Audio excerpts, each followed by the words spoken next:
সারা একটু আগে মাওলানা জুবাইরপন্থীরা কিন্তু ব্রিফ করছিলেন। তারা বলছেন যে যে উত্তেজনাকার একটি রাত পার হয়ে গেছে এবং 3 জন মানুষ মারা গেছে, তারপরে কিন্তু এখন পরিস্থিতি কিছুটা স্বাভাবিক রয়েছে। যদিও এই ঘটনার প্রেক্ষিতে একে অন্যের উপরে কিন্তু দোষ চাপাচ্ছেন তারা।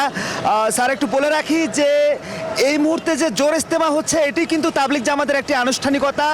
এটি মূল যে ইজতেমাটি হবার কথা রয়েছে জানুয়ারি মাসের 28, 29, 30 এখানে বিশ্ব ইজতেমায় অংশ নেবেন জুবাইরপন্থীরা। পরবর্তীতে 1 সপ্তাহ বিরতি দিয়ে কিন্তু সাতপন্থীদের এখানে এই তাবলিগ জামাতে অংশ নেওয়ার কথা ছিল। তার আগে এখন যে জোর ইজতেমার যে বিষয়টি প্রস্তুতিমূলক একটি অবস্থা ছিল, সাতপন্থীরা গতকালকে পর্যন্ত এখানে ছিলেন, কিন্তু তারা চলে যাওয়া এবং জুবাইরপন্থীদের এখানে প্রবেশ এই সময়ের ভিতরেই কিন্তু অপ্রীতিকর ঘটনা ঘটে গেছে। এবং যে তাবলিগ জামাত একটি সম্পূর্ণ অরাজনৈতিক এবং সম্পূর্ণ এক ধরনের অহিংস এক ধরনের তাদের কর্মসূচি থাকে, সবসময় শান্তিপূর্ণ কর্মসূচি থাকে। সেই কর্মসূচি কিন্তু এবার শান্তিপূর্ণ হয়নি। প্রত্যক্ষদর্শীরা বলছেন যখন জুবাইরপন্থীরা এখানে প্রবেশ করতে যান সেই সময় সাতপন্থীদের সাথে তাদের ধাওয়া পাল্টা ধাওয়া ঘটে এবং এ পর্যন্ত আমরা 3 জনের মৃত্যুর সংবাদ শুনেছি।